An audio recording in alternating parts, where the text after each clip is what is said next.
mwese bakunzi bacu, ikaze mwaya makuru ategekanya ikirere cyo kuri uyu wa gatatu ni kugenekerezo rya gatandatu Rusama umwaka wa 2026. Mu gatondo hitezwe ko hose mu gihugu cyacu ko hazokwaka izuba ririmo n'ibicu bike bike. Ahazoba hakanye gusumba handi azoba ari imuramvya mu ntara ya Gitega, aho ibipimo by'ubushuhe vyaho bizaba bigera kuri °C 12. Ku muhingamo naho hitezwe ko hazogwa imvura ibururi mu Rutana hamwe n'imakamba, aho ni mu ntara ya Burunga, Imwaro, Igitega n'imuramvya mu ntara ya Gitega, mu Kayanza hamwe n'Ingozi mu ntara ya Butanyerera, hamwe ni Muyinga, mu Cankuzo no mu Ruyigi mu ntara ya Buhumuza.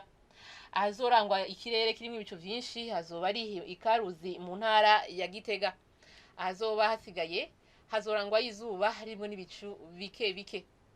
Ahazoba hashushe gusumba handi azoba ari mu Cibitoke mu ntara ya Bujumbura, aho ibipimo by'ubushuhe vyaho bizaba bigera kuri °C 28.